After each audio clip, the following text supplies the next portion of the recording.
Ronaldo étant l'un des meilleurs joueurs au monde, voire le meilleur joueur aux yeux d'un bon nombre de personnes, en conséquence beaucoup de monde le déteste aussi, et forcément beaucoup de clichés existent à son propos. Évidemment, la majorité voire la totalité n'est pas justifiée, et c'est tout simplement de l'hypocrisie ou des clichés des haters qui n'aiment pas Ronaldo. Salut tout le monde, j'espère que vous allez bien. Aujourd'hui on va parler de 10 clichés sur Ronaldo. On va les analyser et voir s'ils sont véridiques ou mensongers, et on va essayer de les justifier pour certains et tenter de voir la nuance et la raison de leur existence. Mais comme d'habitude, avant d'entrer dans le cœur du sujet, je réponds à la question posée dans la précédente vidéo, à savoir tous les clubs où a joué Zidane. Il a joué dans 4 clubs que sont Cannes, Bordeaux, la Juventus et le Real Madrid. Il a joué 4 à 5 saisons dans chacun de ces clubs et il a gagné énormément de titres. Pour la question du jour, ça va être contre quelles équipes Ronaldo a marqué en finale de Ligue des Champions. On commence avec le premier cliché, on part sur le populaire surnom Penaldo. Alors ce surnom signifie tout simplement que Ronaldo gonfle ses stats avec des penalties, mais pas que. Ça signifie surtout qu'il marquerait plus de penalties que d'autres joueurs. Parce que les penalties ça fait partie du foot et dans chaque équipe un tireur de penalty est désigné. Et forcément quand Ronaldo est dans l'équipe c'est lui qui tire les penalties. Et il les tire bien puisqu'il marque la majorité des penalties qu'il tire. Mais revenons à ce cliché et je vais vous montrer que c'est totalement injustifié comme surnom. Ronaldo a réussi 139 penalties et a échoué 27 fois au total. Il a tiré au total 166 fois et il a un pourcentage de 83% de réussite.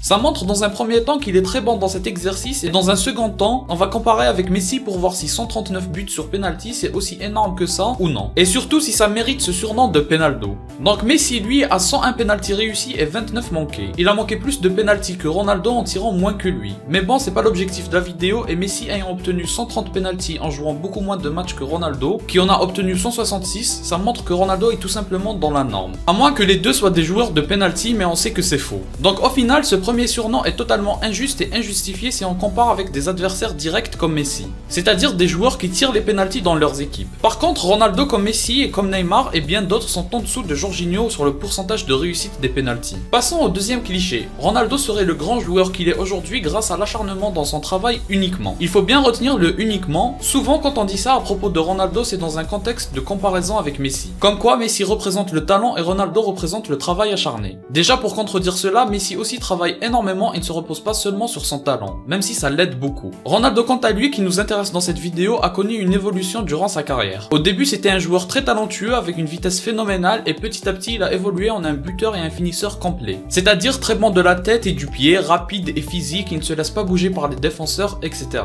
Donc effectivement pour atteindre cette évolution ça demande beaucoup de travail mais aussi beaucoup de talent. Et pour contredire complètement ce cliché là, il suffit de voir les compilations lorsqu'il était encore jeune et même aujourd'hui ça lui arrive de mettre des buts après 1 ou 2 dribbles. Il a gardé les passements de jambes, les buts acrobatiques, comme à l'époque il fait aussi beaucoup de dribbles inutiles, c'est-à-dire que ça ne lui permet pas de passer son vis-à-vis mais ça montre qu'il manie le ballon toujours aussi bien. Donc on voit bien que la facilité de réduire Ronaldo au travail seulement c'est pas une vérité non plus. Et pas que le travail qui lui permet de mettre des buts mais aussi son talent. Passons au troisième cliché, celui qui concerne les coups francs. Récemment et depuis qu'il a rejoint la Juventus, c'est limite devenu un sujet de dérision, le mariage Ronaldo et les coups francs. Et ça peut se comprendre puisqu'avec la Juventus, il a tiré 72 coups francs et n'a réussi qu'un seul lors de la 43e tentative. Donc effectivement, récemment il est moins bon sur cet exercice. Mais là on parle du joueur et il faut prendre en compte toute la carrière. C'est pas parce qu'il est moins bon aujourd'hui qu'il faut oublier tout ce qu'il a fait avant. Et là ça change la donne parce qu'il fait partie des joueurs qui ont inscrit le plus de coups francs. Plusieurs sources donnent un nombre de coups francs inscrits différents, mais si je me fie à celle de RMC qui date du 4 juillet, il en a inscrit 57. Et Messi qui a inscrit son 58e lors des quarts de la Copa América, le devance d'un but sur coup franc, mais il a certainement tiré moins de coups francs que Ronaldo durant sa carrière. Mais tout cela ne change pas le fait qu'il rivalise en termes de nombre de buts marqués sur coup franc avec des Beckham, des Ronaldinho, des Juninho, etc. Ce qui fait de lui donc un excellent tireur de coups francs. Et pour finir, je me souviens de l'égalisation lors de la Coupe du Monde 2018 contre l'Espagne sur coup franc, c'était juste énorme. Conclusion, Ronaldo n'est pas à rabaisser sur le sujet des coups francs. Passons au quatrième cliché, Ronaldo serait seulement un buteur. Encore une fois, même s'il a évolué dans son poste et sa façon de jouer surtout, ça ne change pas le fait qu'il participe assez régulièrement à construire des actions classe à base d'1-2 comme on a pu le voir avec Dybala à la Juve et même récemment à l'Euro sur son but contre la Hongrie. Il est aussi passeur et pas uniquement buteur puisqu'il se trouve dans le top 10 des meilleurs passeurs de tous les temps. Récemment la Juventus s'est affaiblie donc il réussit moins de passes décisives, mais je vous invite à regarder des vidéos sur YouTube des ratés des coéquipiers de CR7 lorsqu'il fait de très belles passes décisives. Bref, tout ça pour dire que réduire son apport seulement au but est totalement injuste. Il suffit de voir les matchs pour se rendre compte que non, et même statistiquement c'est une preuve. Donc même si certes buteur est son nouveau rôle principal et il est de plus en plus parfait à ce niveau-là, ça n'en reste pas moins un très bon passeur et un joueur avec qui il est facile de combiner et de créer des actions dangereuses. Avant de passer au 5e cliché, je vous invite à vous abonner et à liker la vidéo si mon contenu vous plaît, ça m'aide beaucoup. Merci à ceux qui le font, je reçois un grand nombre d'abonnés par jour, ça me motive à fond pour continuer. Passons maintenant au 5e cliché, les fameux tap-in. En gros les buts faciles et surtout de manière plus générale les buts en une seule touche de balle. Déjà pour commencer, ce n'est pas forcément une critique. Si ces fameux tap-in étaient si faciles, les autres attaquants seraient aussi bons que Ronaldo et ils en mettraient autant. Et ensuite, un but en une seule touche de balle, ce n'est pas forcément un geste facile. Ça nécessite en tant qu'attaquant d'avoir une bonne vision de jeu et une très bonne anticipation de l'endroit où la balle arrivera et le moment. En gros, il faut avoir un sens du timing et derrière enchaîner avec le geste juste. Combien de joueurs ratent des tap-in faciles à mettre? Ronaldo lui met des tap-in difficiles à mettre et dernière chose, il faut comparer avec les autres attaquants. En plus, dans le cas de Ronaldo, c'est normal puisque c'est un attaquant complet qui attend le ballon dans la surface. On peut pas critiquer quelqu'un sur la base de ce qu'il est,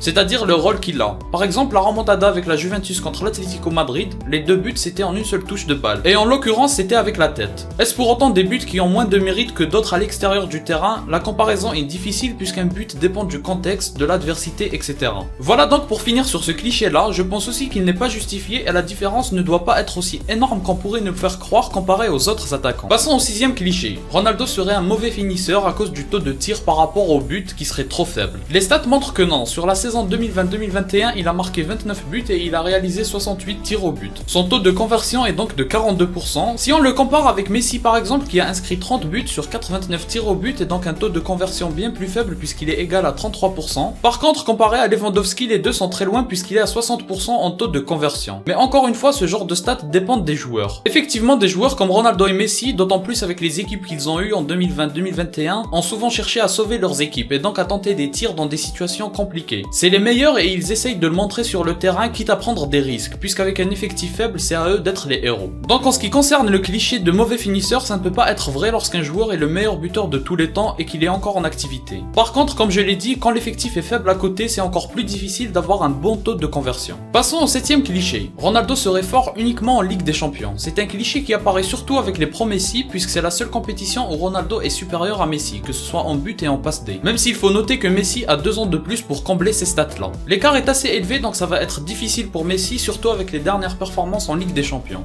Bref, ce cliché là est évidemment faux. C'est une vérité que Ronaldo est étonnamment fort en Ligue des Champions mais il est tout simplement fort partout. Rien que sur cette saison, il finit meilleur buteur de l'Euro et meilleur buteur en Serie A à 36 ans. Alors oui, les stats en Ligue des Champions sont encore plus impressionnantes, mais ce n'est pas pour autant que ses performances en championnat d'Italie, d'Espagne et d'Angleterre ne le sont pas. Et il n'y a pas grand chose d'autre à dire sur ce cliché là, Ronaldo est fort tout simplement à toutes les compétitions. On passe au 8e cliché, Ronaldo est un joueur perso, c'est-à-dire qu'il ne fait pas de passe à ses coéquipiers et il préfère gonfler ses stats personnelles que de faire gagner son équipe. C'est évidemment totalement faux et tout simplement naturel pour un joueur compétitif tant sur l'aspect collectif que sur l'aspect individuel. C'est-à-dire qu'il ne faut pas confronter les deux. On peut vouloir le mieux au niveau individuel tout en voulant le mieux au niveau collectif. Les deux vont ensemble chez les grands joueurs comme Ronaldo. C'est effectivement pas le genre de joueur qui cherche à faire briller les autres avant de briller lui-même, mais les attaquants qui choisissent l'option de la passe lorsque l'option du tir est possible se font très rares. Même les milieux de terrain préfèrent tenter leur chance quand c'est possible, donc c'est juste quelque chose de commun à tous les joueurs. Ils vont toujours chercher en priorité la façon de briller par soi-même avant de faire briller les autres, et dans un match un joueur fait face à différentes situations. Certaines où il est obligé de faire la passe, d'autres où il est obligé de tenter sa chance, c'est tout simplement le foot. Passons au 9e cliché. Ronaldo ne sait plus dribbler. Encore une fois, c'est logiquement pas vrai. Le dribble c'est inné chez les joueurs, et si Ronaldo a connu une époque où il était très bon dribbleur, c'est forcément logique qu'il restera bon dribbleur à jamais. La différence est liée à son nouveau poste qui est le poste d'attaquant où un joueur se retrouve plus finisseur plutôt que dribbleur, mais malgré ça, si on regarde sur la saison 2020-2021, certes il n'est pas dans le top 10 des meilleurs dribbleurs en Europe, par contre c'est le meilleur dribbleur à la Juventus. Et il est dans le top 10 des meilleurs dribbleurs en Serie A. Et pour citer une dernière stat, il a un très bon taux de dribble réussi, c'est-à-dire que la majorité des dribbles qu'il tente passent. Donc pour finir sur ce cliché là, c'est totalement faux, il ne faut pas confondre ne pas savoir dribbler et moins dribbler. Et surtout quand ton poste ne te le permet pas autant que d'autres postes. Et pour finir, je regroupe deux clichés en un, Ronaldo l'égoïste et l'arrogant. On commence avec l'égoïsme. Étant présent dans le top des meilleurs passeurs de tous les temps prouve qu'il n'est pas si égoïste que ça. Le fait que ça lui arrive de donner des penalties à ses coéquipiers le prouve aussi. Après certes il ne le fait pas tant que ça, mais c'est le cas de tous les tireurs de penalty. Le seul aspect qui va dans le sens de l'égoïsme, c'est lorsqu'il n'est pas heureux quand un coéquipier marque un but lutte à sa place. C'est une chose qui peut se comprendre et qui dépend du contexte aussi. S'il est en compétition pour le soulier d'or ou d'autres titres individuels, on peut comprendre que ça le gêne. Après, je pense qu'il n'a pas à le montrer vu que ça sert à rien, ça ne va pas changer la donne. Sinon, en termes d'arrogance, c'est un aspect que l'on peut voir dans sa façon de célébrer, dans les interviews qu'il accorde, etc.